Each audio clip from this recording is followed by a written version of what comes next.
ವೇದಿಕೆ ಮೇಲೆ ಇರ್ತಕ್ಕಂಥ ಹಿರಿಯ ನ್ಯಾಯಾಧೀಶರು Santosh Hegde sir, Devaraj sir, Upendra sir, Ganesh sir, ನಮ್ಮ ಫ್ಯಾಮಿಲಿಯವರೆಲ್ಲ, ಪ್ರಿಯಾಂಕಾ ಮೇಡಮ್, ಕಲ್ಯಾಣ ಅವರು, ನಮ್ಮ ಸ್ನೇಹಿತರು ಕುರುದತ್ ಅವರು, ಎಲ್ರಿಗೂ ನನ್ನ ನಮಸ್ಕಾರಗಳು. ಶಿಸ್ತು ಅಂದರೆ ವಿಷ್ಣು ಸಾರು ಅಂದರೆ ಶಿಸ್ತು. ಆ ಶಿಸ್ತಿನ ಅಭಿಮಾನಿಗಳ ಸಿಪಾಯಿಗಳು ನೀವು, ನಿಮಗೆ ನನ್ನ ನಮಸ್ಕಾರ. ಈ ಸಮಯ ಹ್ಯಾಂಗೆ ಕಳೆದಿದೆ ಅಂದರೆ ನಿಜವಾಗ್ಲೂ ನೆನೆಸ್ಕೊಂಡ್ರೆ ಭಾಳ ದುಃಖನೂ ಆಗುತ್ತೆ, ಭಾಳ ಕಷ್ಟ ಆಗುತ್ತೆ. ಸಿನಿಮಾ ಆಗಿ 25 ವರ್ಷ ಆಯಿತು. ಹಾಗೆ ಅವ್ರನ್ನ ದೈಹಿಕವಾಗಿ ಇದರಿಂದ ಹೋಗಿದ್ದು 15 ವರ್ಷ ಆಗ್ತಾರೆ. ಅವರು ಯಾವಾಗಲೂ ಸದಾ ನಮ್ಮನ್ನು ಇರ್ತಾರೆ ಅಂತ ಅವ್ರ ವಿಷಯವನ್ನು ಮಾತಾಡಬೇಕು ಅಂದಾಗ ಎಮೋಷ್ನಲ್ ಆಗಿಬಿಡ್ತೀವಿ.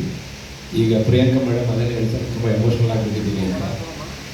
ಎಮೋಷ್ನಲ್ ಆಗಿದ್ದಾಗ ಏನು ಮಾತಾಡಬೇಕು ಅಂದರೆ ಗೊತ್ತಾಗೋದಿಲ್ಲ ನಮಗೆ. ಯಾಕಂದರೆ ಅವರು ಶಿಸ್ತನ್ನು ನೋಡಿ ಕಲಿತಂಥವುಗಳಲ್ಲಿ ಅನೇಕ ಇರ್ತದೆ. ಅದರಲ್ಲಿ ಈಗ ನಾನು ಹೇಳಿದೆ, ಈಗ ನಾನು ಇವರೆಲ್ಲರ ಜೊತೆ ಕೆಲಸ ಮಾಡಿದ್ದೀನಿ. ಇವರೆಲ್ಲರೂ ಶಿಸ್ತಿನಲ್ಲಿರ್ತಕ್ಕಂಥವ್ರು, ನಮ್ಮ ಜೊತೆ ಇರ್ತಕ್ಕಂಥವರೆಲ್ಲ, ಉಪೇಂದ್ರ ಆಗಿರ್ಬೋದು, ಗಣೇಶ ಆಗಿರ್ಬೋದು, ದೇವರಾಜ ಆಗಿರ್ಬೋದು ಎಲ್ಲ. ಪ್ರಿಯಾಂಕಾ ಮೇಡಮ್ ಅವ್ರದ್ದು ಹೇಳೋಕ್ಕೆ ಇಷ್ಟಪಡ್ತೀನಿ.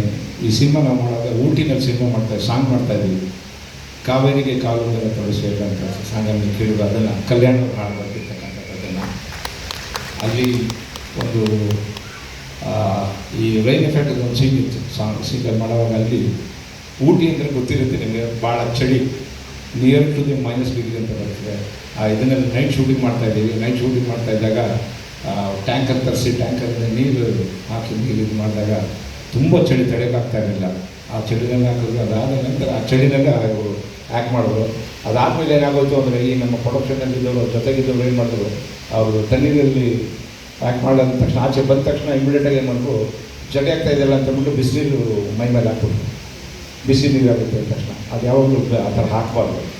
ಇಮಿಡಿಯೇಟಾಗಿ ಬಿಸಿನೀರನ್ನು ಹಾಕ್ಬಾರ್ದು. ತಣ್ಣೀರೆಲ್ಲ ಬಂದ ತಕ್ಷಣ ಬಿಸಿನೀರಾಗ ಅಲ್ಲಿ ಭಾಳ ಎಫೆಕ್ಟ್ ಆಯಿತು. ಅಂಥ ಚಳಿನಲ್ಲೂ ಅಂಥ ನಡುತ್ತಾ ಇದ್ರೂ ಅವಾಗ ಅವ್ರಿಗೆ ಮೈ ಹುಷಾರಿದ್ದಾರಂಗೆ ಆಯಿತು. ಇಮಿಡಿಯೇಟಾಗಿ ಹಾಸ್ಪಿಟ್ಲಿಗೆ ಕರ್ಕೊಂಡೋಗಿ ಅವ್ರನ್ನ ಕರ್ಕೊಂಡ್ಬಂದಾಗ ವಿಷ್ಣು ಸಾರು ನಾವೆಲ್ಲ ಹೋಗಿ, ಮಾನ್ಯ ಸಹ ಬೇಡ ಈಗ ನಾಳೆ ಸೀನ್ ಇತ್ತು, ಸಾಂಗ್ ಇತ್ತು, ಬೇಡ ನಾಳೆ ಬೇಡ ಮೇಡಮ್ ಅಂದರೆ ನೀವು ನಂಬೋದಿಲ್ಲ, ಹಠ ಮಾಡಿ ತಿರ್ಗಿ ಅವರು ಬಂದರು. ಅವ್ರ ತಾಯಿಯವರು ಅದೇನೋ ಬೆಂಗಾಲಿನಲ್ಲಿ ಹೇಳ್ತಾಯಿದ್ರು. ಅವಾಗ ನೀವು ಮಾತಾಡ್ಕೊಂಡಾಗ ನಾನು ಕೇಳಿದೆ, ಮೇಡಮ್ ನಾನು ಹಿಂದಿಲೂ ಮಾತಾಡ್ತಾಯಿದ್ದೆ ಮೇಡಮ್ ಹತ್ರ, ಕ್ಯಾವೋ ಮೇಡಮ್ ಕ್ಯಾವೋ ಅಂತ. ನೇ ಕುಚ್ ಬೋಡ್ರ ಮೇಡಮ್ ಆಚಿನ ಕುಚ್ ಬೋಡ್ರ ಮೈ ಶೂಟಿಂಗ್ ಆರಾಮು ಅಂದರು. ನಮ್ಮಮ್ಮ ಏನು ಹೇಳ್ತಾರೆ, ಇಲ್ಲ ನಾನು ಶೂಟಿಂಗ್ ಬರ್ತೀನಿ, ನಾನು ಮತ್ತೆ ಬರ್ತೀನಿ ಅಂತ ಹೇಳಿದ್ರು. ಅವತ್ತಿಂದ ಸದಾ ಮಾಡಿದ್ರು. ಆ ಒಂದು ಮೈ ಹುಷಾರಿದ್ರೂ ಬಂದಂಥ ಇದೆಯಲ್ಲ, ಬಂದಾಗ ವಿಷ್ಣು ಸಾರ್ ಹಿಂಗೆ ನೋಡ್ತಾಯಿದ್ರು. ಏನು ಸರ್ ಅಲ್ಲ, ಹೆಣ್ಮಕ್ಳಿಗೆ ನಿನ್ನೆ ತಾನೆ ಹಂಗೆ ಆಗುತ್ತೆ, ಆಗಲಿ ಇಮಿಡಿಯೇಟಾಗಿ ರೆಡಿಯಾಗಿ ಬಂದು ನೀವು ಶೂಟಿಂಗ್ ಮಾಡ್ತಾಯಿದ್ದೀರಲ್ಲ. ನಾನು ಏನಿದು ಅಂದರು. ಇಲ್ಲ ಸರ್, ಅವರು ಕೇಳಿದೆ, ಅವ್ರ ಅಮ್ಮನಿಗೆ ಇವರೇ ಬೈತಾಯಿದ್ರು. ಸರ್ ಇಷ್ಟು ಜನ ಯೂನಿಟೆಲ್ಲ ಇದ್ದಾರೆ, ನಮ್ಮ ಅಮ್ಮನಿಗೆ ಗೊತ್ತಾಗೋದಿಲ್ಲ, ನಾನು ಮಾಡ್ತಿದ್ದೀನಿ ಅಂತೇಳಿ ಬಂದು ಶೂಟಿಂಗ್ ಮಾಡಿದ್ರು.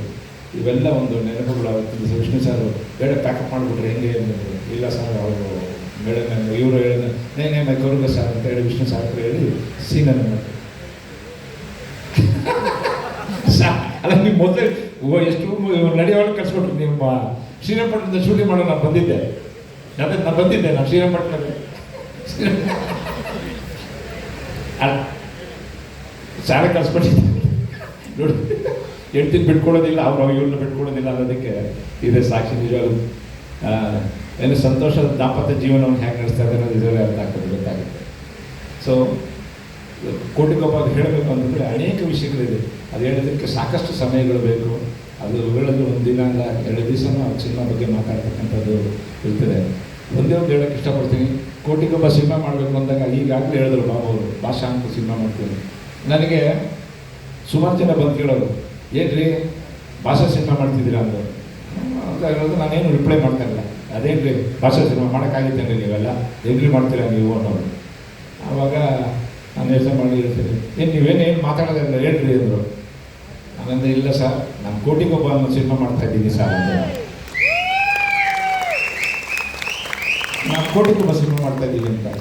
ಅದು ಆ ಸಿನಿಮಾ ಆಗಿದ್ದು ಒಂದು ಇತಿಹಾಸ ಅಂತ ಈಗಾಗಲೇ ಬಾಬು ಅವರು ಹೇಳಿದ್ದಾರೆ. 51 ದಿವಸದಲ್ಲಿ ಸಿನಿಮಾವನ್ನು ಮಾಡಿದ್ವಿ ನಾವು. 51 ಡೇಸಲ್ಲಿ ಸಿನಿಮಾವನ್ನು ಮುಗಿಸಿದ್ವಿ ನಾವು. 114ನೇ ದಿವಸದಲ್ಲಿ ಸಿನಿಮಾ ರಿಲೀಸ್ ಮಾಡಿದ್ದೀವಿ.